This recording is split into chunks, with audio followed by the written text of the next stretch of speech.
ลงมักแตงมักทั่วหลายแล้วชาวบ้านเนี่ยเพราะว่ามันบ่อึดน้ำหดน้ำอยู่ห้วยเนี่ยมันจะบ่แห้งพี่น้องบ่แห้งเลยตลอดแรงตลอดฝนเลย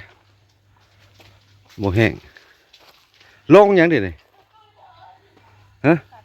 ประกาศซ้อมหลายแล้วบ่เออ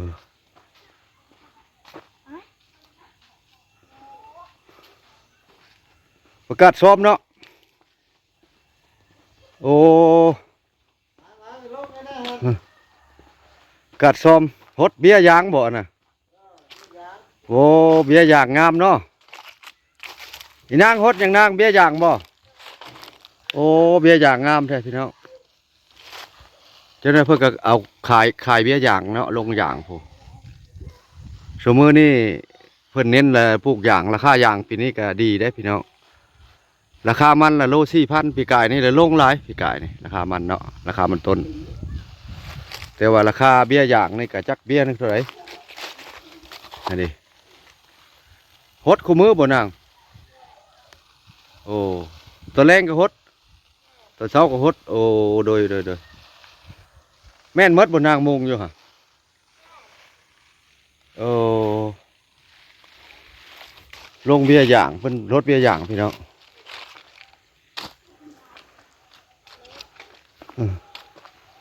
ส่วนพักเพิ่นก็งามพี่น้องอ่ะโอ้ส่วนพักก็งามเอาพุ่นคอกใส่ข้างแน่เนาะพี่น้องส่วนพักงามโอ้พุ่นคอกใส่อันนี้เพิ่นใส่พุ่นคอกขี่งัวขี่เป็ดขี่ไก่เนาะพี่น้องด่างไผ่เด้ก็เป็นประโยชน์ได้ขี่งัวขี่ควายเขาใส่พุ่นพักพี่น้องส่วนเพิ่น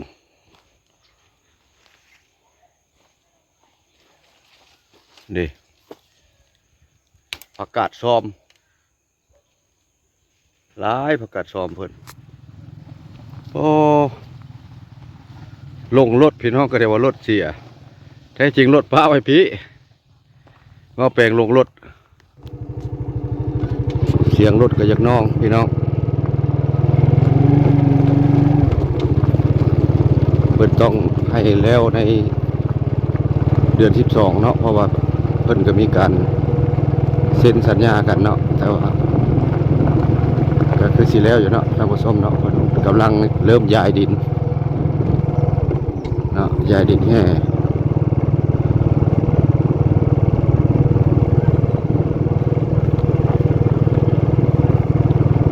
คลองน้ำนี่ก็ยังบ่แล้วคลองน้ำนี่เพิ่นจะมีคนทับเหมาทหารอีกแล้วบ่เฮ็ดคลองน้ำนี่อันนี้ก็เป็น3แยกไปบ้านกระบูดเนาะ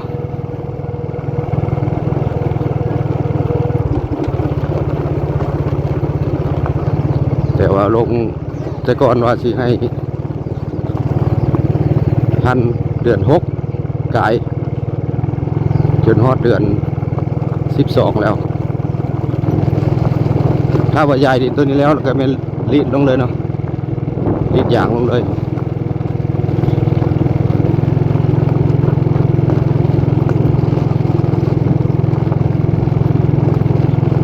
เส้นทางเส้นนี้ก็บ่แปลงก็เคยอัปเดตให้ท่านผู้ชมได้เบิ่ง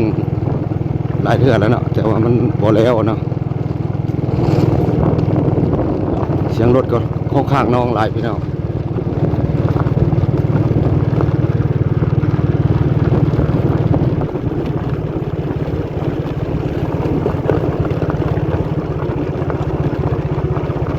ภาพบ่อยากสวยอยากงามก็ขอโทษขออภัยพี่น้องเพราะว่าบ่แปลงบ่ได้ไปทางใดเนาะติดธุระติดเวียกก็เลยบ่ได้ถ่ายให้พี่น้องเห็นเมื่อวานนี้ผมมีคลิปลงเนาะขาผูกแขนโอ้ค่อยไปแท้นะยานเนาะยานล้มอีกไปดอกในระวัดระวังพี่น้องเป็นทุกกุฏิทุกทิกโอ้ระวัดระวังกันเป็นล้มเลยพี่น้อง ตอนนี้ก็มืดแข่งขมวนเฮามืดเนาะอากาศหนาว2 วันแล้วพี่น้องอากาศหนาวเนาะว่าแปลงยังสิได้ไปอัปเดตอยู่ตลาดโอท็อปอยู่หน้าห้องหมออีกให้เบิ่งอีกเนาะเพราะว่าเพิ่นจัด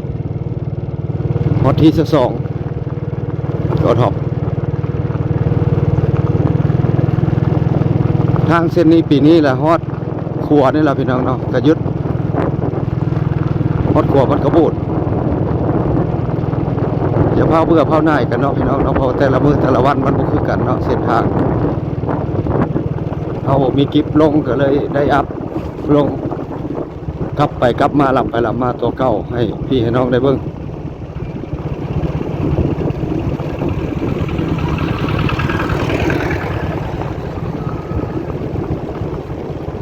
ปีหน้าแล้วแม่นดำเนินต่อฮอดภูเขียวเพิ่นกำลังเริ่มลงมักโมบ่หรือมักแตงเนาะ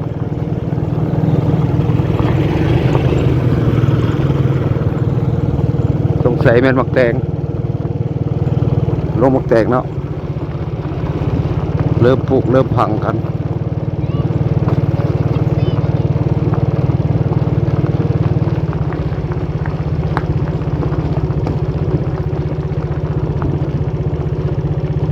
เส้นนี้ก็แวะมานี้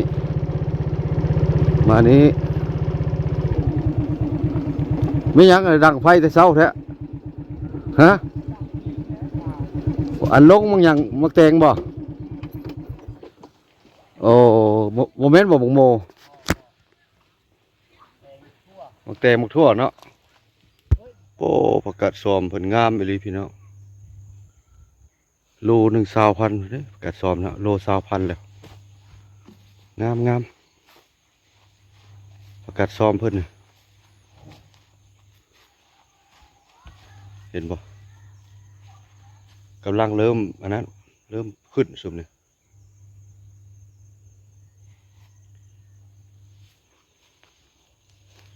มันบ่อึดน้ำแล้วสบายได้เอาขึ้นมาจากห้วยมาใส่เลยก็สบายหดปลูกใส่เสาเฮือนเลยเนาะพี่น้องประกาศซ้อมเพิ่นแล้วก็เอาพุ่นขี้งัวขี้ควายใส่เดี๋ยวธรรมชาติเลยนะผักกาดซ้อมผักกาดซ้อม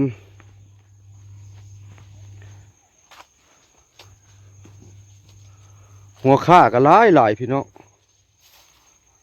ข้าเตี้ยนะนี่มึงไหนนี่โอ้เป็นป่าเลยข้าเป็นหลายลิพี่น้อง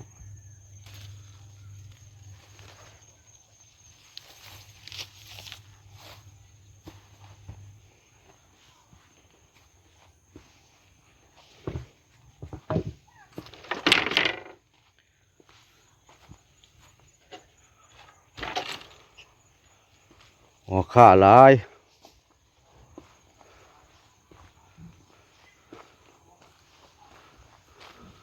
ส่วนมากก็เฮ็ดนาเป็นหลักแล้วก็เฮ็ดการเกษตรปลูกยางปลูกมันเนาะแล้วแต่พูดมีดอนพี่น้องเพราะว่าชาวบ้านกระบูดเฮาบ้านนี้มันก็สิขึ้นกับกระบูดครับบ้านเล่ามันจะโตซาดเมืองภูเขาหุ้มไปด้วยผาหินปูนพี่น้องออมบานเนี่ยอยากหนาวได้พี่น้องหัวหน้าซักเพิ่นมาแล้วบ่ใกล้กันหลายพี่น้อง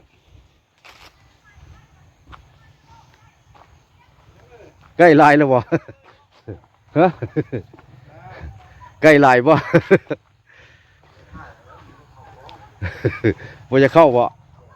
บ่เข้าแล้วถ่ายพุทธบ่เห็นดอกปอตะพุเบี้ยอย่างหลายเลยพี่น้องแต่ว่าอัปเดตให้เบิ่งเส้นทางปีนี้ละฮอดบ้านกระบูดนี่แหละพี่น้องปีหน้าเพื่อสิเฮ็ดใหม่เนาะลงยางปีนี้ให้สำเร็จ2025นี่แหละเนาะเดือน12ว่าซั่นเนาะ